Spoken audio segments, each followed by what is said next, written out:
ਤਾਂ ਸਤਿਗੁਰੂ ਮਹਾਰਾਜ ਸੱਚੇ ਪਾਤਸ਼ਾਹ ਅਗਲੀ ਪੌੜੀ ਬਖਸ਼ਿਸ਼ ਕਰਦੇ ਨੇ 34ਵੀਂ ਵਿੱਚ। ਪਹਿਲੀ 'ਚ 92 ਅੱਖਰ ਕੁੱਲ ਦਿੱਤੇ ਨੇ ਮਹਾਰਾਜ ਨੇ, ਹੁਣ 34ਵੀਂ ਪੌੜੀ ਬਖਸ਼ਿਸ਼ ਕਰਦੇ ਨੇ। ਫਿਰ ਇੱਕ ਸਿੱਧ ਨੇ ਬੇਨਤੀ ਕੀਤੀ, ਮਹਾਰਾਜ ਸ਼ਾਸਤਰ ਜਿਹੜੇ ਨੇ ਵੇਦ ਸ਼ਾਸਤਰ ਆਦਿਕ, ਇਹਨਾਂ 'ਚ 3 ਪ੍ਰਕਾਰ ਦੇ ਕਾਂਡ ਕਥਨ ਕੀਤੇ ਨੇ ਵੇਦਾਂ ਦੀਆਂ ਸੁਰਤੀਆਂ। ਇੱਕ ਤਾਂ ਕਰਮ ਕਾਂਡ ਹੈ, 80,000 ਸੁਰਤੀ ਉਹਦੀ ਹੈ। ਉਪਾਸਨਾ ਕਾਂਡ ਹੈ, 16,000 ਸੁਰਤੀ ਉਹਦੀ ਹੈ। ਅਤੇ 4,000 ਗਿਆਨ ਕਾਂਡ ਦੀ ਲਿਖੀ, 1 ਲੱਖ ਸੁਰਤੀ ਵੇਦਾਂ ਦੀ ਹੈ। ਆਪ ਕੀ ਕਿਰਪਾ ਕਰਕੇ ਦੱਸੋ, ਕਰਮ ਕਾਂਡ, ਕਰਮਾਂ ਦੇ ਕਰਨ ਦਾ ਥਾਂ ਕਿਹੜਾ, ਕਰਮ ਕਿਸ ਸਮੇਂ ਤੇ ਕੀਤੇ ਜਾ ਸਕਦੇ ਨੇ ਅਤੇ ਕਦੋਂ ਕਰਨੇ ਚਾਹੀਦੇ ਨੇ, ਜਿਸ ਤੇ ਕਰਮਾਂ ਦਾ ਫਲ ਬੰਦੇ ਨੂੰ ਛੇਤੀ ਮਿਲੇ। ਮਹਾਰਾਜ ਸੱਚੇ ਪਾਤਸ਼ਾਹ ਕਹਿਣ ਲੱਗੇ, ਰਾਤੀ ਰੁਤੀ ਥਿਤੀ ਵਾਰ, ਪਵਨ ਪਾਣੀ ਅਗਨੀ ਪਾਤਾਲ, ਤਿਸ ਵਿੱਚ ਧਰਤੀ ਥਾਪ ਰੱਖੀ ਧਰਮਸਾਲ। ਹੁਣ ਤੁਕਾਂ ਨੂੰ ਇਸ ਧਿਆਨ ਨਾਲ ਦੇਖ ਲੈਣਾ ਕਿ ਥੋੜੇ ਅੱਖਰ ਅੱਗੇ ਪਿੱਛੇ ਲਾ ਕੇ, ਕਿਉਂ ਕਾਵ ਰੂਪ ਹੈ ਨਾ, ਵਾਰਤਕ ਵਿੱਚ ਲਿਆ ਕੇ, ਕਵਿਤਾ ਤੋਂ ਵਾਰਤਕ 'ਚ ਲਿਆ ਕੇ ਅਰਥ ਹੁੰਦੇ ਨੇ। ਸਤਿਗੁਰੂ ਮਹਾਰਾਜ ਕਹਿੰਦੇ ਨੇ ਪਵਨ ਪਾਣੀ, ਜਿਵੇਂ ਪੌਣ, ਪਾਣੀ, ਅੱਗ ਤੇ ਆਦਿਕ ਜਿਹੜੇ ਤੱਤ ਨੇ ਪੰਜੇ, ਇਹਨਾਂ ਤੱਤਾਂ ਦੁਆਰਾ ਜਿਹੜਾ ਨਾ ਸਾਰਾ ਪਾਤਾਲ ਤੋਂ ਪਾਪ ਪੁਲਾੜ, ਪੁਲਾੜ ਵਿੱਚ ਅਰਥਾਤ ਆਕਾਸ਼ ਵਿੱਚ ਜੋ ਧਰਤੀ ਸਥਿਤ ਕੀਤੀ ਆ ਅਕਾਲ ਪੁਰਖ ਨੇ, ਫਿਰ ਉਸ ਧਰਤੀ ਵਿੱਚ ਜੋ ਧਰਮ ਦੀ ਸ਼ਾਲਾ ਤੋਂ ਪਾਪ ਭਾਰਤ ਖੰਡ ਦੀ ਭੂਮੀ ਸਥਾਪਨ ਕੀਤੀ। ਕਿਉਂਕਿ ਸਭ ਤੋਂ ਪੁਰਾਤਨ ਧਰਤੀ ਦੇ ਉੱਤੇ ਭਾਰਤ ਖੰਡ ਹੈ। ਭਾਰਤ ਖੰਡ ਛੋਟਾ ਜਿਹਾ ਨਹੀਂ ਹੈ। ਭਾਰਤ ਦੇਸ਼ ਪਹਿਲਾਂ ਪੁਰਾਣੇ ਨਕਸ਼ੇ ਵਿੱਚ, ਅੱਜ ਤੋਂ ਹਜ਼ਾਰਾਂ ਸਾਲ ਪਹਿਲਾਂ, ਆ ਸਾਰਾ ਭਾਰਤ ਖੰਡ ਵਿੱਚ ਹੀ ਸੀ। ਬਗਦਾਦ ਤੱਕ, ਇੱਧਰ ਸਾਰੇ ਗਾਹਾਂ ਤੱਕ ਉਤਾਨਪਾਦ ਰਾਜਾ ਰਾਜ ਕਰਦਾ ਸੀ, ਧਰੂ ਦਾ ਪਿਤਾ, ਜਿੱਥੇ ਪ੍ਰਹਿਲਾਦ ਹੋਣੀ, ਹਰਨਾਕਸ਼ ਹੋਣੀ, ਸਾਰੇ। ਮਹਾਰਾਜ ਕਹਿੰਦੇ ਇਹ ਇੱਕ ਧਰਮ ਦੀ ਧਰਤੀ ਬਣਾਈ, ਜਿੱਥੇ ਰਿਸ਼ੀ ਮੁਨੀ ਪੀਰ ਪੈਗੰਬਰ ਸ਼ੂ ਤੋਂ ਲੈ ਕੇ ਵੱਡੇ ਵੱਡੇ ਅਵਤਾਰ, ਤੇ 10 ਗੁਰਾਂ ਦਾ ਅਵਤਾਰ ਵੀ ਉੱਥੇ ਹੋਇਆ ਗੁਰਾਂ ਦਾ। ਇਸ ਕਰਕੇ ਇਹ ਧਰਤੀ ਜਿਹੜੀ ਹੈ ਨਾ, ਧਰਮ ਖੰਡ ਦੀ, ਧਰਮ ਦੀ ਸ਼ਾਲਾ ਭਾਵ ਇਹ ਬਣਾਈ ਅਕਾਲ ਪੁਰਖ ਵਾਹਿਗੁਰੂ ਨੇ। ਸੋ ਇਹੀ ਕਰਮਾਂ ਦੇ ਕਰਨ ਦਾ ਸਥਾਨ ਹੈ ਸੋਹਣਾ। ਧਰਤ ਉਪਾਏ ਧਰੀ ਧਰਮਸ਼ਾਲਾ, ਉਤਪਤ ਪਰਲੋਂ ਆਪ ਨਿਰਾਲਾ। ਜਿਵੇਂ ਰਸੋਈ ਵਿੱਚ ਚੀਜ਼ ਬਣਾ ਕੇ ਖਾਂਦੇ ਆਪਾਂ, ਫਿਰ ਦੂਜੇ ਕਮਰੇ 'ਚ ਆ ਕੇ, ਇਸੇ ਤਰ੍ਹਾਂ ਭਾਰਤ ਖੰਡ ਵਿੱਚ ਕਮਾਈਆਂ ਕਰਕੇ ਕੋਈ ਕਿਤੇ ਕੋਈ ਕਿਤੇ ਆਪਣੇ ਕਰਮ ਅਨੁਸਾਰ ਜਾਂਦਾ, ਕਮਾਈ ਕਰਦਾ ਉੱਥੇ। ਇਹ ਤਾਂ ਹੁਣ ਮਾੜੀ ਮਾੜੀ ਕਿਤੇ ਬਾਹਰ ਨਿਕਲਣ ਲੱਗੀ ਕਮਾਈ, ਬਾਹਰ ਆ ਕੇ ਥੋੜੀ ਕਮਾਈ ਕਰਨ ਲੱਗੇ ਨੇ। ਧਰਤੀਆਂ ਦਾ ਵੀ ਹਿਸਾਬ ਹੁੰਦਾ। ਜਿਵੇਂ ਹਰਿਮੰਦਰ ਸਾਹਿਬ ਵਾਲੀ ਧਰਤੀ ਹੈ, ਇਹ ਸਭ ਤੋਂ ਜ਼ਿਆਦਾ ਪ੍ਰਿਥਵੀ ਦੇ ਉੱਤੇ ਸਭ ਤੋਂ ਜ਼ਿਆਦਾ ਕਮਾਈ ਵਾਲੀ ਧਰਤੀ ਇਹ ਆ। ਜਿਵੇਂ ਮਾਧਵੀ ਰਿਸ਼ੀ ਨੇ ਬੇਨਤੀ ਕੀਤੀ ਸੀ ਵਿਸ਼ਨੂੰ ਜੀ ਨੂੰ ਕਿ ਮੈਨੂੰ ਵਰ ਦਿਓ, ਮੇਰੀ ਉਮਰ 5 ਲੱਖ ਸਾਲ ਹੋ ਜੇ। ਉਹ ਕਹਿੰਦੇ ਇੰਨੀ ਲੰਬੀ ਉਮਰ ਕੀ ਕਰਨੀ ਹੈ? ਉਹ ਕਹਿੰਦੇ ਜੀ ਮੇਰੀ ਇੱਛਾ ਮੈਂ ਪ੍ਰਮਾਤਮਾ ਦੀ ਤਪੱਸਿਆ ਭਗਤੀ ਕਰਾਂ 5 ਲੱਖ ਸਾਲ। ਕਹਿਣ ਲੱਗੇ ਵਿਸ਼ਨੂੰ ਜੀ ਬਈ ਜੇ ਤੈਨੂੰ ਮੈਂ ਇਹੋ ਜਿਹੀ ਧਰਤੀ ਦੇ ਦਿਆਂ ਜਿੱਥੇ ਜੇ ਤੂੰ 5 ਸਾਲ ਭਗਤੀ ਕਰੇ ਤੇ 5 ਲੱਖ ਸਾਲ ਇਹਨਾਂ ਨੂੰ ਫਲ ਮਿਲ ਜੇ ਫੇਰ? ਕਹਿੰਦੇ ਜੀ ਇਹੋ ਜਿਹੀ ਧਰਤੀ ਕਿਹੜੀ ਹੈ? ਕਹਿੰਦੇ ਮਦਰ ਦੇਸ਼ ਦੇ ਵਿੱਚ ਇੱਕ ਥਾਂ ਹੈ, ਉਦੋਂ ਹਰਿਮੰਦਰ ਸਾਹਿਬ ਨਹੀਂ ਸੀ ਪ੍ਰਗਟ ਹੋਇਆ। ਕਹਿੰਦੇ ਸਤਜੁਗ ਦੇ ਵਿੱਚ ਜਿੱਥੇ ਲੀਲਾਵਤੀ ਪੁਰੀ ਸੀ ਪਹਿਲਾਂ, ਇਹ ਜਿੱਥੇ ਆਪਣਾ ਅੰਮ੍ਰਿਤਸਰ ਸ਼ਹਿਰ ਹੈ, ਇੱਥੇ ਸਤਜੁਗ ਵਿੱਚ ਇੱਕ ਸ਼ਹਿਰ ਵਸਦਾ ਸੀ ਲੀਲਾਵਤੀ ਪੁਰੀ। ਇੱਥੇ ਇੱਕ ਰਾਜਾ ਰਾਜ ਕਰਦਾ ਸੀ, ਰਾਜਾ ਸ਼ੁੱਪ। ਜਿੱਥੇ ਹਰਿਮੰਦਰ ਸਾਹਿਬ ਦਾ ਸਰੋਵਰ ਹੈ, ਇੱਥੇ ਇੰਨਾ ਵੱਡਾ ਤਾਂ ਕੁੰਡ ਸੀ ਉਹ ਰਾਜੇ ਦਾ, ਜਿੱਥੇ ਯੱਗ ਕਰਦੇ ਸੀ ਪੁਰਾਣੇ ਲੋਕ। ਜਿੱਥੇ ਅਕਾਲ ਤਖਤ ਸਾਹਿਬ ਹੈ, ਇੱਥੇ ਅਕਾਲ ਪੁਰਖ ਆਪ ਖੜੇ ਸੀ, ਪ੍ਰਗਟ ਹੋਏ ਸੀ ਆ ਕੇ। ਘੰਟਾ ਘਰ ਵਾਲੇ ਪਾਸੇ ਇੱਕ ਦੇਵਤਾ ਵੱਡਾ ਸ਼ਿਵ ਜੀ, ਇੱਕ ਪਾਸੇ ਬ੍ਰਹਮਾ, ਇੱਕ ਪਾਸੇ ਵਿਸ਼ਨੂੰ। ਇਹ ਸਾਰੇ ਜਣੇ ਉਦੋਂ ਖੜੇ, ਉਦੋਂ ਵਰ ਮੰਗਿਆ ਸੀ ਕਿ ਇੱਥੇ ਇੱਕ ਐਸਾ ਸਰੋਵਰ ਬਣੇ ਜਿਹੜਾ ਨਹਾਵੇ ਉਹਦਾ ਕੁੱਲ ਤਰ ਜੇ। ਉਦੋਂ ਅਕਾਲ ਪੁਰਖ ਵਾਹਿਗੁਰੂ ਨੇ ਵਰ ਦਿੱਤਾ। ਅੱਛਾ, ਜਦੋਂ ਅਸੀਂ ਚੌਥੇ ਸਰੂਪ ਚ ਆਵਾਂਗੇ ਕਲਯੁਗ ਦੇ ਵਿੱਚ, ਉਦੋਂ ਇੱਥੇ ਪ੍ਰਗਟ ਕਰਾਂਗੇ ਸਥਾਨ ਬਹੁਤ ਵੱਡਾ, ਜਿਹਦੇ 'ਚ ਨਹਾ ਕੇ ਸਾਰੀਆਂ ਨੇ ਕੋਲਾਂ ਹੀ ਤਰ ਜਾ ਕਰੇ। ਜੋ ਨਹਾਵੈ ਸੋ ਕੁੱਲ ਤਰਾਵੈ, ਉਧਾਰ ਹੋਆ ਹੈ ਜੀ ਕਾ, ਸੰਤੋ ਰਾਮਦਾਸ ਸਰੋਵਰ ਨੀਕਾ। ਉਸ ਵਕਤ ਅਕਾਲ ਪੁਰਖ ਜੀ ਨੇ ਵਰ ਦਿੱਤਾ ਸੀ ਇੱਥੇ। ਇਹ ਬੜੀਆਂ ਪੁਰਾਣੀਆਂ ਚੀਜ਼ਾਂ ਸੂਰਜ ਪ੍ਰਕਾਸ਼ 'ਚ ਆਈਆਂ, ਕੋਈ ਮੰਨੇ ਜਾਂ ਨਾ ਮੰਨੇ ਉਹਨਾਂ ਦੀ ਮਰਜ਼ੀ ਹੁੰਦੀ ਹੈ। ਇਸ ਕਰਕੇ ਸਤਿਗੁਰੂ ਮਹਾਰਾਜ ਸੱਚੇ ਪਾਤਸ਼ਾਹ ਨੇ ਉਹ ਪਾਵਨ ਸਥਾਨ ਬਣਾਇਆ, ਜਿੱਥੇ ਬਹਿ ਕੇ ਜਿਹੜਾ ਥੋੜਾ ਜਿਹਾ ਵੀ ਤਪ ਕਰ ਲਵੇ, ਥੋੜੀ ਜਿਹੀ ਭਗਤੀ ਕਰੇ, ਉਹਦੇ ਤੇ ਬਹੁਤ ਛੇਤੀ ਕਿਰਪਾ ਹੁੰਦੀ। ਇਉਂ ਹੀ ਤਪ ਸਥਾਨ ਹਜੂਰ ਸਾਹਿਬ ਹੈ, ਪਟਨਾ ਸਾਹਿਬ ਹੈ। ਸੋ ਇਹ ਬਹੁਤ ਜ਼ਿਆਦਾ ਪੁਰਾਤਨ ਤਪ ਸਥਾਨ ਨੇ। ਸੋ ਜਿੱਥੇ ਜਿੱਥੇ ਗੁਰੂ ਨਾਨਕ ਦੇਵ ਨੇ ਅਵਤਾਰ ਧਾਰਿਆ ਨਨਕਾਣਾ ਸਾਹਿਬ ਦੀ ਧਰਤੀ ਤੇ, ਇਹ ਵੀ ਬੜੀ ਪੁਰਾਣੀ ਧਰਤੀ ਹੈ ਜਿੱਥੇ ਬਹੁਤ ਭਗਤੀ ਹੋਈ ਵੀ ਹੈ।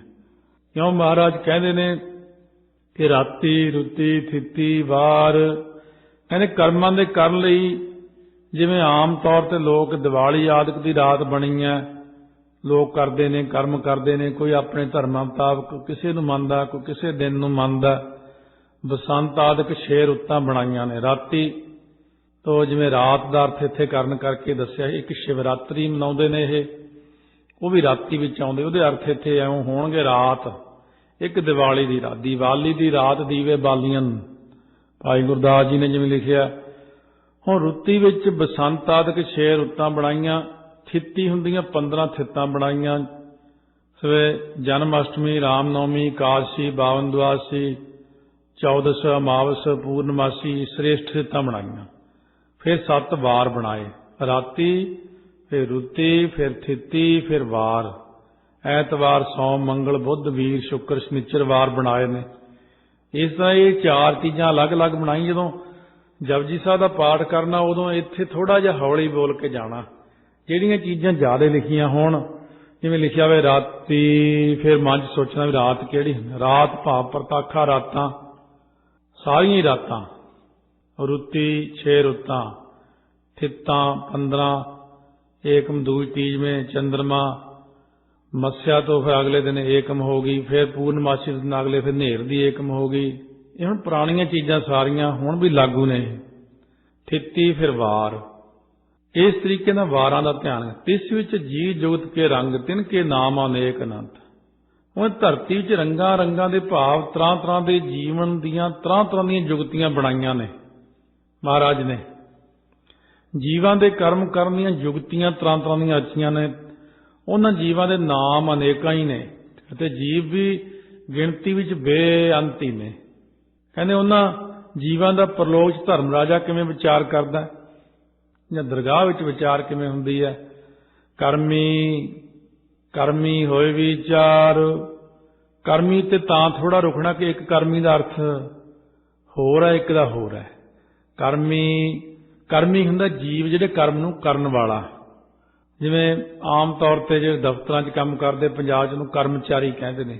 ਕਰਮ ਕਰਨ ਵਾਲਾ ਕਰਮੀ ਤੋਂ ਭਾਵ ਜੀਵਾਂ ਦਾ ਜਿਹੜਾ ਹੈ ਨਾ ਕਰਮੀ, ਕਰਮਾਂ ਅਨੁਸਾਰ ਵਿਚਾਰ ਹੁੰਦਾ। ਕਰਮੀ ਜੀਵ ਦਾ ਕਰਮੀ ਹੋਏ ਵਿਚਾਰ, ਉਹਦੇ ਕਰਮਾਂ ਅਨੁਸਾਰ ਉਹਦਾ ਵਿਚਾਰ ਕੀਤਾ ਜਾਂਦਾ। ਕਰਮੀ ਦਾ ਅਰਥ ਜੀਵ ਹੈ। ਅੱਗੇ ਪਰਲੋਕ ਵਿੱਚ ਹਰ ਇੱਕ ਕਰਮੀ ਜੀਵ ਦਾ ਵੱਖੋ ਵੱਖਰਾ ਵਿਚਾਰ ਹੁੰਦਾ। ਕਰਮੀ ਤੋਂ ਭਾਵ ਕਰਮ ਕਾਂਡੀਆਂ ਨੂੰ ਕੇਵਲ ਕਰਮਾਂ ਦੇ ਕਰਨ ਦਾ ਹੀ ਵਿਚਾਰ ਹੁੰਦਾ ਹੈ। ਕਰਮੀ ਜਿਹੜਾ ਜੀਵ ਨੂੰ ਪਰਮੇਸ਼ਰ ਦੀ ਕਰਮੀ ਕਿਰਪਾ ਹੋਵੇ ਤਾਂ ਸ਼ੁਭ ਵਿਚਾਰ ਪ੍ਰਾਪਤ ਹੁੰਦਾ। ਉਹ ਪਰਮੇਸ਼ਰ ਆਪ ਹੀ ਸੱਚਾ ਹੈ, ਸੱਚਾ ਆਪ, ਸੱਚਾ ਦਰਬਾਰ, ਉਹਦਾ ਪਰਲੋਕ ਰੂਪ ਦਰਬਾਰ ਵੀ ਸੱਚਾ ਹੀ ਹੈ। ਤਿੱਥੈ ਸੋਹਣ ਪੰਚ ਪ੍ਰਵਾਨ। ਇਸ ਪਰਲੋਕ ਦਰਬਾਰ ਵਿੱਚ ਜਿਹੜੇ ਨਾ 5 ਸ੍ਰੇਸ਼ਟ ਕਰਮਾਂ ਦੇ ਕਰਨ ਵਾਲੇ ਜੀਵ ਹੀ ਪ੍ਰਵਾਨਨੀਕ ਹੋਏ ਨੇ, ਸ਼ੋਭਨੀਕ ਹੋਏ ਨੇ। 5 ਪ੍ਰਵਾਨ, 5 ਪ੍ਰਧਾਨ, ਪੰਚੇ ਪਾਵੈ ਦਰਗਹਿ ਮਾਨ, ਪੰਚੇ ਸੋਹੈ ਦਰ ਰਾਜਾਨ। ਮਹਾਰਾਜ ਕਹਿੰਦੇ ਨੇ ਤਿੱਥੈ ਸੋਹਣ ਪੰਚ ਪ੍ਰਵਾਨ। ਸ੍ਰੇਸ਼ਟ ਕਰਮਾਂ ਦੇ ਕਰਨ ਵਾਲੇ ਜੀਵ ਸੱਚਖੰਡ 'ਚ ਉਹਦੇ ਦਰਬਾਰ 'ਚ ਸ਼ੋਭਨੀਕ ਹੁੰਦੇ ਨੇ। ਤਿੱਥੈ ਸੋਹਣ ਪੰਚ ਪ੍ਰਵਾਨ। ਇਸ ਕਰਕੇ ਮਹਾਰਾਜ ਕਹਿੰਦੇ ਨੇ ਕਿ ਜਿਹੜੇ 5-7 ਸੰਤੋਖ ਆਦਿਕ ਸ਼ੁਭ ਗੁਣਾਂ ਦੇ ਧਾਰਨ ਵਾਲੇ ਨੇ, ਉਹ ਵੀ ਸ੍ਰੇਸ਼ਟ ਨੇ। 5 ਤੱਤਾਂ ਦੀ ਰਹਿਣੀ ਨੂੰ ਧਾਰਨ ਕਰਨ ਵਾਲੇ ਮਹਾਤਮਾ ਵੀ ਸ੍ਰੇਸ਼ਟ ਨੇ। ਕਹਿੰਦੇ ਜੀ ਸ੍ਰੇਸ਼ਟ ਕਰਮ ਕਰਦਾ ਕੌਣ ਕੌਣ ਹੈ, ਕੌਣ ਕਰ ਸਕਦਾ? ਸੋ ਮਹਾਰਾਜ ਕਹਿਣ ਲੱਗੇ ਨਦਰੀ ਕਰਮ ਪਵੈ ਨੀਸਾਨ। ਨਦਰੀ ਤੇ ਥੋੜਾ ਜਿਹਾ ਰੁਕ ਕੇ, ਕਰਮ ਪਵੈ ਨੰਨੇ ਨੂੰ ਬਿਹਾਰੀ ਹੋਣ ਕਰਕੇ ਨੀਸਾਨ ਪਾਠ ਕਰਨਾ, ਨਿਸ਼ਾਨ ਨਹੀਂ ਕਰਨਾ। ਬਿਹਾਰੀ ਸਿਹਾਰੀ ਦਾ ਫਰਕ ਜਾਣ ਲੈਣਾ। ਹੁਣ ਸਤਿਗੁਰੂ ਕਹਿੰਦੇ ਜਿਨ੍ਹਾਂ ਦੇ ਮੱਥੇ ਦੇ ਉੱਤੇ ਨਦਰੀ ਕੌਣ ਹੈ? ਪਰਮੇਸ਼ਰ, ਨਦਰ ਕਰਨ ਵਾਲਾ। ਪਰਮੇਸ਼ਰ ਦੀ ਕਰਮ ਹੁੰਦੀ ਬਖਸ਼ਿਸ਼, ਕਿਰਪਾ ਦਾ ਨਿਸ਼ਾਨ, ਚਿੰਨ੍ਹ ਤੋਂ ਭਾਵ ਲੇਖ ਬਣ ਗਿਆ। ਜਿਨ੍ਹਾਂ ਦੇ ਮਸਤਕ ਤੇ ਦੇਖ ਕੇ ਹੀ ਪ੍ਰਮਾਤਮਾ ਨੇ ਲੇਖ ਪਾ ਦਿੱਤਾ, ਸ਼ੁਭ ਲੇਖ। ਕਹਿੰਦੇ ਉਹੀ ਬੰਦਾ ਸ੍ਰੇਸ਼ਟ ਕਰਮਾਂ ਨੂੰ ਕਰਦਾ ਤੇ ਉਹੀ ਉਸ ਦੇ ਦਰਬਾਰ 'ਚ ਸ਼ੋਭਨੀਕ ਹੁੰਦਾ। ਪ੍ਰਮਾਤਮਾ ਦੇ ਦਰ ਦੇ ਉੱਤੇ ਉਹੀ ਸ਼ੋਭਨੀਕ ਹੁੰਦਾ, ਕਿਉਂਕਿ ਪ੍ਰਮਾਤਮਾ ਜੀ ਦੇ ਮਸਤਕ ਤੇ ਚੰਗੇ ਲੇਖ ਪਾ ਦੇਵੇ। ਮਸਤਕ ਤੇ ਲਿਖੇ ਹੋਏ ਅਨੁਸਾਰ ਹੀ ਗੁਣ ਗਾਉਂਦੇ ਆਪਾਂ, ਨਾ ਲਿਖਿਆ ਹੋਵੇ ਤਾਂ ਗੁਣ ਗਾ ਹੀ ਨਹੀਂ ਸਕਦਾ ਇਨਸਾਨ। ਇਸ ਕਰਕੇ ਸਤਿਗੁਰੂ ਕਹਿੰਦੇ ਨਦਰੀ ਪਵੈ। ਪਰਮੇਸ਼ਰ ਦੀ ਦ੍ਰਿਸ਼ਟੀ ਪੈਂਦਿਆਂ ਸਾਰ ਜੀਵਾਂ ਦੇ ਸ਼ੁਭ ਅਸ਼ੁਭ ਕਰਮ ਜਿਹੜੇ ਨੇ ਉਹ ਨਿਸ਼ਾਨ ਤੋਂ ਪ੍ਰਗਟ ਹੋ ਜਾਂਦੇ ਨੇ। ਕਿਰਪਾ ਦ੍ਰਿਸ਼ਟੀ ਹੁੰਦਿਆਂ ਹੀ, ਜਦੋਂ ਹੀ ਦ੍ਰਿਸ਼ਟੀ ਪੈਂਦੀ ਹੈ ਸਾਰੇ ਕਰਮ ਪ੍ਰਗਟ ਹੋ ਜਾਂਦੇ ਮਸਤਕ ਤੇ। ਹੁਣ ਜਦੋਂ ਨਦਰੀ ਅਕਾਲ ਪੁਰਖ ਦੀ ਕਿਰਪਾ ਹੋਈ ਤਾਂ ਨਦਰੀ ਤੋਂ ਭਾਵ ਸਤਿਗੁਰੂ ਵੀ ਨੇ, ਕਿਉਂਕਿ ਸਤਿਗੁਰੂ ਦੀ ਕਿਰਪਾ ਦ੍ਰਿਸ਼ਟੀ ਹੈ। ਗੁਰਾਂ ਦੀ ਕਰਮ ਪਵੈ, ਜਦੋਂ ਕਿਰਪਾ ਦ੍ਰਿਸ਼ਟੀ ਪੈਂਦੀ ਹੈ ਨਾ ਜੀਵ ਦੇ ਉੱਤੇ ਤਾਂ ਨਾਮ ਰੂਪੀ ਨਿਸ਼ਾਨ, ਪਰਵਾਨਾ, ਚਿੰਨ੍ਹ ਪ੍ਰਗਟ ਹੋ ਜਾਂਦਾ ਮਸਤਕ ਤੇ। ਸਤਿਗੁਰੂ ਤੱਕ ਕੇ ਹੀ ਮਸਤਕ ਤੇ ਨਾਮਦਾਨ ਬਖਸ਼ਿਸ਼ ਕਰ ਦਿੰਦੇ ਨੇ, ਕਿਉਂਕਿ ਗੁਰਾਂ ਦੀ ਕਿਰਪਾ ਸਾਰੀ ਗੁਪਤ ਚੱਲਦੀ ਹੈ। ਇਸ ਕਰਕੇ ਇਹ ਸਾਰੀਆਂ ਚੀਜ਼ਾਂ ਦੇਖਣ ਵਿੱਚ ਤਾਂ ਆਉਂਦੀਆਂ, ਪਰ ਆਪਾਂ ਕਦੇ ਧਿਆਨ ਨਹੀਂ ਦਿੱਤਾ। ਸਟੋਰਾਂ ਤੇ ਜਾਂਦੇ ਆ, ਜਿੱਥੇ ਕੀਮਤ ਲਿਖੀ ਹੁੰਦੀ ਆ ਉਹ ਛੋਟਾ ਜਿਹਾ ਇੱਕ ਉਹਨਾਂ ਦੇ ਕੋਲ ਫੜੀ ਹੁੰਦੀ ਮਸ਼ੀਨ ਜੀ, ਉਹ ਦੇਖੋ ਉਹਦੇ ਉੱਤੇ ਹੀ ਲਾਈਟ ਜੀ ਵੱਜ ਕੇ ਕੰਪਿਊਟਰ ਤੇ ਪੈਸੇ ਆ ਜਾਂਦੇ। ਕੀ ਚੀਜ਼ ਹੈ? ਲੇਜ਼ਰ ਕੀ ਚੀਜ਼ ਹੈ? ਦੂਰੋਂ ਹੀ ਪਤਾ ਲੱਗ ਜਾਂਦਾ। ਅੱਜ ਕੱਲ੍ਹ ਐਸੇ ਸਿਸਟਮ ਬਣ ਗਏ।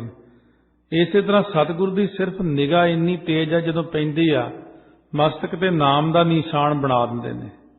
ਇਹਦਾ ਜਸ ਜਿਹੜਾ ਨਾ ਝੰਡੇ ਵਾਂਗੂ ਝੂਲਣ ਲੱਗ ਜਾਂਦਾ ਬੰਦੇ ਦਾ। ਹੁਣ ਕਹਿਣ ਲੱਗੇ ਜੀ ਭੈੜੇ ਕਰਮ ਕਰਨ ਵਾਲਿਆਂ ਦਾ ਤੇ ਸ਼ੁਭ ਕਰਮ ਕਰਨ ਵਾਲਿਆਂ ਦਾ ਉੱਥੇ ਪਰਲੋਕ ਵਿੱਚ ਪਤਾ ਨਹੀਂ ਲੱਗਦਾ ਹੋਏਗਾ। ਜਿਵੇਂ ਇਸ ਪਰਲੋਕ 'ਚ ਕਈ ਵਾਰੀ ਸੱਚਾ ਪੁਰਸ਼ ਝੂਠਾ ਤੇ ਝੂਠਾ ਜੀਵ ਸੱਚਾ ਹੋ ਜਾਂਦਾ।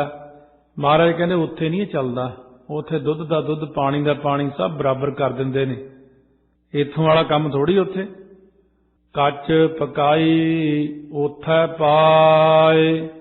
ਮਹਾਰਾਜ ਕਹਿੰਦੇ ਕੱਚਿਆਂ ਪੁਰਸ਼ਾਂ ਦੀ ਕਚਤਿਆਈ ਜਿਹੜੀ ਆ ਨਾ, ਅਤੇ ਮੰਦਿਆਂ ਦੀ ਮੰਦਤਾਈ ਤੇ ਪੱਕਿਆਂ ਦੀ ਪਕਿਆਈ, ਪੁੰਨੀਆਂ ਦੀ ਪੁੰਨਤਾਈ ਉੱਥੇ ਪ੍ਰਲੋਕ 'ਚ ਵੀ ਧਰਮਰਾਜ ਦੀ ਕਚਹਿਰੀ 'ਚ ਪਾਈ ਜਾਂਦੀ। ਚੰਗੇ ਮੰਦੇ ਪੁਰਸ਼ ਸਾਰੇ ਉੱਥੇ ਜਾਣੇ ਜਾਂਦੇ ਨੇ, ਉਹਨਾਂ ਦੇ ਸਿਸਟਮ ਆਪਣੇ ਨੇ। ਸੋ ਜਿਵੇਂ ਲੋਕ ਕਹਿੰਦੇ ਉੱਪਰਲੇ ਕਈ ਵਾਰ ਆ ਜਾਂਦੇ ਨੇ, ਏਲੀਅਨ ਆ ਜਾਂਦੇ ਨੇ ਇੱਥੇ, ਜਾਂ ਕੋਈ ਹੋਰ ਜਹਾਜ਼ 'ਚ ਉਤਰ ਜਾਂਦੇ ਨੇ। ਕਹਿੰਦੇ ਉਹਨਾਂ ਦੀ ਟੈਕਨੋਲੋਜੀ ਸਾਡੇ ਤੋਂ ਬਹੁਤ ਜ਼ਿਆਦਾ ਅੱਗੇ ਹੈ। ਧਰਮਰਾਜੇ ਹੁਣੇ ਵੀ ਇਸੇ ਤਰ੍ਹਾਂ ਹੀ ਨੇ, ਉਹਨਾਂ ਦੀ ਚੀਜ਼ ਬਹੁਤ ਅੱਗੇ ਆਪਣੇ ਤੋਂ। ਉਹ ਤਾਂ ਬਸ ਜਿਵੇਂ ਮਾੜੀ ਜਿਹੀ ਚਿੱਪ ਜੀ ਪਾਉਨੇ ਆਪਾਂ, ਸਾਰਾ ਬਾਇਓਡਾਟਾ ਨਿਕਲ ਆਉਂਦਾ ਉਸੇ ਵਕਤ ਸਾਹਮਣੇ। ਬੰਦੇ ਦਾ ਵੀ ਇੰਨਾ ਕੀ ਹੈ, ਮਾੜਾ ਜਿਹਾ ਹੀ ਦੇਖਦੇ। ਹੁਣ ਤਾਂ ਸਾਰਾ ਕੁਝ ਹੋਰ ਤਰ੍ਹਾਂ ਦਾ ਹੀ ਇੱਥੇ ਵੀ ਆ ਗਿਆ, ਉਹੀ ਚੀਜ਼ ਉੱਥੇ ਹੈ। ਚੰਗਾ ਮੰਦਾ ਕੱਚਾ ਪੱਕਾ ਸਾਰਾ ਕੁਝ ਉੱਥੇ ਪਤਾ ਲੱਗ ਜਾਂਦਾ, ਕੀ ਕੀਤਾ ਕੀ ਨਹੀਂ ਕੀਤਾ, ਹਰੇਕ ਡੇਟ ਨਾਲ ਤੱਕ ਸਭ ਕੁਝ ਆ ਜਾਂਦਾ। ਟਾਈਮ ਆ ਜਾਂਦਾ, ਹਰੇਕ ਚੀਜ਼ ਆ ਜਾਂਦੀ ਵੀ ਇਹਨੇ ਆਹ ਕੰਮ ਕੀਤਾ, ਇਹਨੇ ਆਹ ਕੰਮ ਕੀਤਾ। ਕਿਉਂਕਿ ਉਹਨਾਂ ਦੇ ਸਿਸਟਮ ਵੱਡੇ ਨੇ, ਇਸ ਕਰਕੇ ਉਹਨਾਂ ਨੂੰ ਦੇਰ ਨਹੀਂ ਲੱਗਦੀ। ਨਾਲੋਂ ਨਾਲ ਆਪਣੇ ਆਪ ਹੀ ਉਸ ਸਿਸਟਮ ਦੇ ਵਿੱਚ ਹੀ ਚੀਜ਼ਾਂ ਪਾਈਆਂ ਹੋਈਆਂ, ਉਹਦੇ ਮੁਤਾਬਕ ਹੀ ਜਨਮ ਜੂਨ ਜੋ ਮਿਲਣਾ ਸਭ ਕੁਝ ਮਿਲ ਜਾਂਦਾ।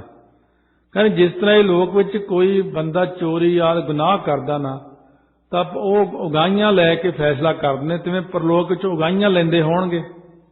ਉੱਥੇ ਵੀ ਕਹਿੰਦੇ ਨੇ ਕੋਈ ਗਵਾਹ ਹੁੰਦਾ ਹੋਵੇਗਾ। ਮਹਾਰਾਜ ਸੱਚੇ ਪਾਤਸ਼ਾਹ ਕਹਿਣ ਲੱਗੇ ਨਾਨਕ ਗਿਆ ਜਾਪੈ ਜਾਏ। ਸਤਿਗੁਰੂ ਕਹਿੰਦੇ ਜਿਸ ਵੇਲੇ ਜੀਵ ਪਰਲੋਕ 'ਚ ਜਾਏ ਤੋਂ ਪਾਵੇ, ਉਹ ਜਗ੍ਹਾ ਵਿੱਚ ਗਿਆ ਨਾ, ਉਸੇ ਵੇਲੇ ਚੰਗਾ ਮੰਦਾ ਜਾਪਿਆ ਜਾਏ, ਜਾਣਿਆ ਜਾਂਦਾ। ਉੱਥੇ ਪਰਲੋਕ ਵਿੱਚ ਉਗਾਈਆਂ ਲੈਣ ਦੀ ਲੋੜ ਨਹੀਂ ਪੈਂਦੀ। ਹੁਕਮੀ ਹੋਏ ਨਿਬੇੜ ਗਿਆ ਜਾਣੀਐ, ਅਥਵਾ ਸਤਿਗੁਰੂ ਕਹਿੰਦੇ ਨੇ ਲਿਖ ਨਾਵੈ ਧਰਮ ਬਹਾਲਿਆ। ਉੱਥੇ ਸੱਚੇ ਹੀ ਸੱਚ ਨਿਬੜੇ ਚੁਣ ਵੱਖ ਕੱਢੇ ਜਜਮਾਲਿਆ। ਥਾਉ ਨਾ ਪਾਇਨ ਕੂੜਿਆਰ ਮੁਹ ਕਾਲੈ ਦੋਜਕ ਚਾਲਿਆ। ਤੇਰੇ ਨਾਏ ਰੱਤੇ ਸੇ ਜਣ ਗਏ, ਹਾਰ ਗਏ ਸੇ ਠੱਗਣ ਵਾਲਿਆ। ਲਿਖ ਨਾਵੈ ਧਰਮ ਬਹਾਲਿਆ। ਜਦੋਂ ਕਹਿੰਦੇ ਉੱਥੇ ਪਰਲੋਕ ਵਿੱਚ ਜਾਂਦਾ, ਬਕਾਇਦਾ ਉਹ ਸਾਰੀ ਜਿਵੇਂ ਆਪਾਂ ਇੱਥੇ ਦਿਖਾਉਣੇ ਵੀਡੀਓ ਕੱਢ ਕੇ ਪਿਕਚਰ ਦਿਖਾ ਦਿੰਦੇ ਨੇ ਸਾਰੀ। आ देख तू ही आ ना, इन्नियां डेट आ गई, आ टाइम आ गया, असी तो नहीं गलती कर रहे, तू ही कर रहा। बंदे नूं मनना ही पैंदा, हाँ जी मैं ही हाँ।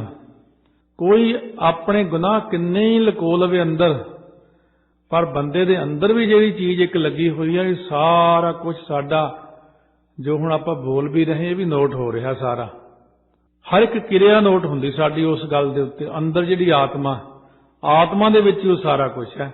आत्मा चों ही ओह कढ लैंदे ने कि किहड़ी किहड़ी गल बोली, की कीता, किन्नियां अज तक माड़ियां गल्लां, किन्ना झूठ है, किन्ना चंगियाई, किन्नी बाणी पढ़ी, सब कुछ उहदे उत्ते ही आ जांदा। किन्नियां दे पैसे रखे, किन्नियां दे नहीं रखे, किन्ना दान पुण्य, जिंदगी दा जन्म दे पहले सवास तो लैके अंतिम सवास तक दा सारा हिसाब किताब हो जांदा उहदे च।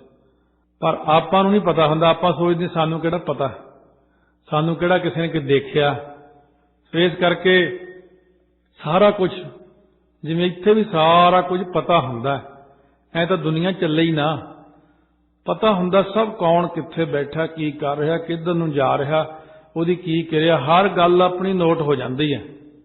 ये नहीं कि अपना किसी नूं पता ही नहीं कि आपां की कर रहे हैं, किहड़े घर विच की पिया ये भी पता, कित्थे की रखिया ये भी पता।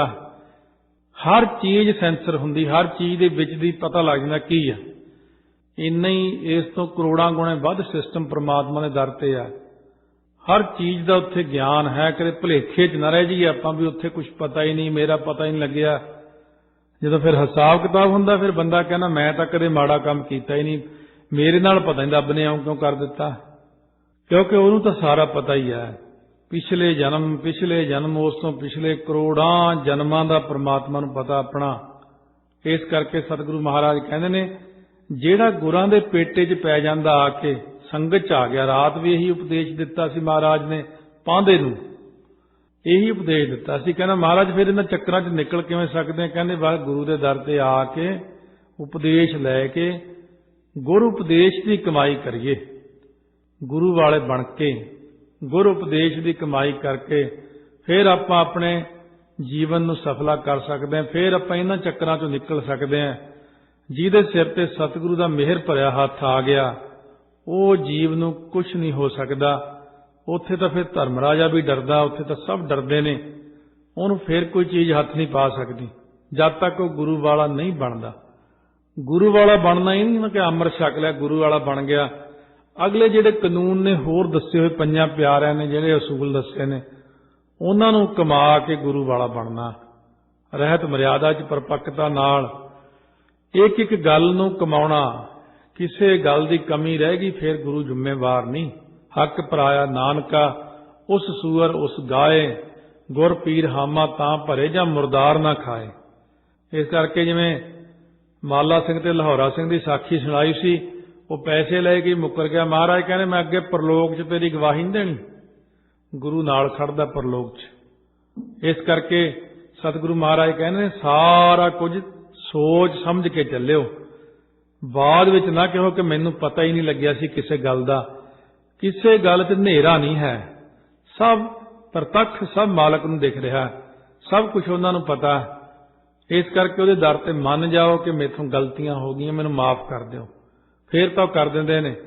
ते जे कहिए गलतियां करन तो बाद भी कि मैं तो कोई गलती नहीं कीती, महाराज कहने ये बहुत झूठा बंदा, नाले गल्लां करदा, गलतियां करदा, नाले मेरे को झूठ बोलदा। फिर आके चेतो मसंद नूं सतगुरु ने ताइयों सजा दित्ती सी। सतगुरु कहने नाले तो तू चलाकियां करदा, नाले समझना गुरु उहदी उम्र छोटी आ, उदों महाराज 14 साल दे सी, ते नाले तू मेरे नाल हेरा फेरियां करदा। कहने ना तेरा कल्याण असीं ऐ करांगे, एक तीर बख्शांगे तेरे मत्थे ते, बस लोक परलोक भी समझ जाएगा, नाले तेरा कल्याण कर दिंदे हैं। तो इस करके महाराज कहने कहाँ जाके जिहड़ी सजा मिलनी इत्थे ही दे दिंदे हैं।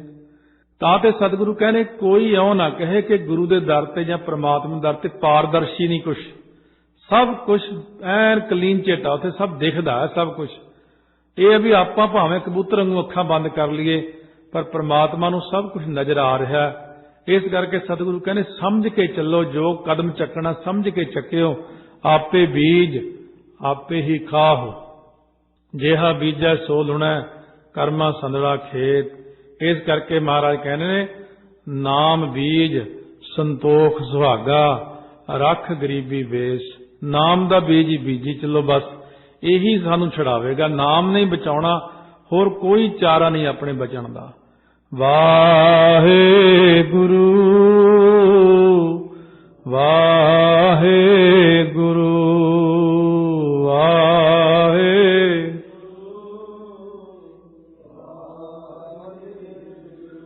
ਵਾਹਿਗੁਰੂ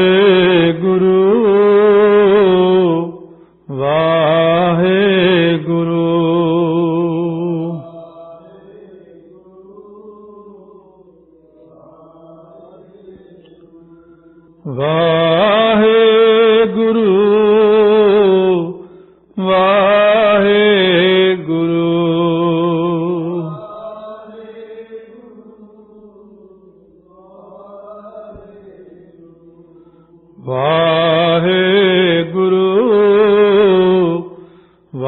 ਵਾਹਿਗੁਰੂ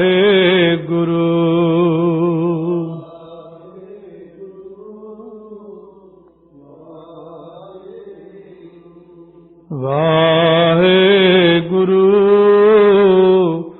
ਵਾਹਿਗੁਰੂ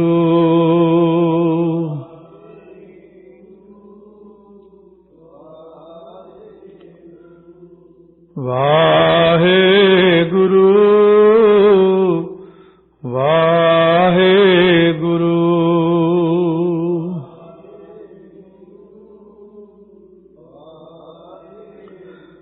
ਲੇਖ ਕਥਾ ਨ ਛੂਟਿਆ ਲੇਖ ਕਥਾ ਨ ਛੂਟਿਆ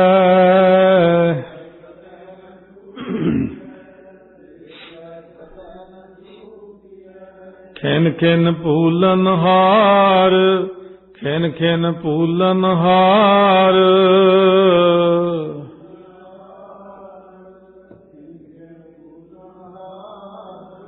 ਬਖਸ਼ਨ ਹਾਰ ਬਖਸ਼ ਲੈ ਬਖਸ਼ਨ ਹਾਰ ਬਖਸ਼ ਲੈ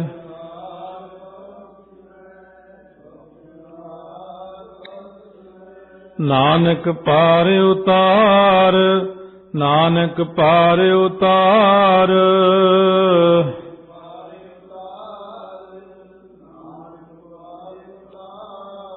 ਵਾਹਿਗੁਰੂ ਵਾਹਿਗੁਰੂ ਵਾਹਿਗੁਰੂ ਵਾਹਿਗੁਰੂ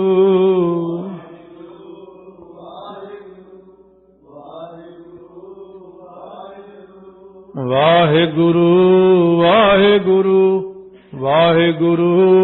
ਵਾਹਿਗੁਰੂ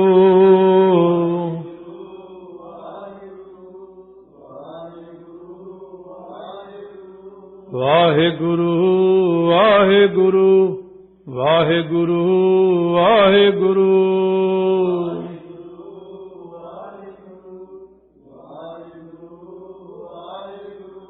ਵਾਹਿਗੁਰੂ ਵਾਹਿਗੁਰੂ ਵਾਹਿਗੁਰੂ ਵਾਹਿਗੁਰੂ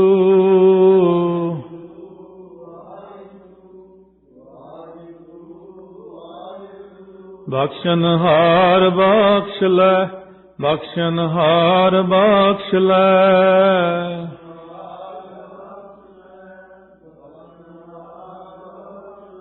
ਨਾਨਕ ਪਾਰ ਉਤਾਰ ਨਾਨਕ ਪਾਰ ਉਤਾਰ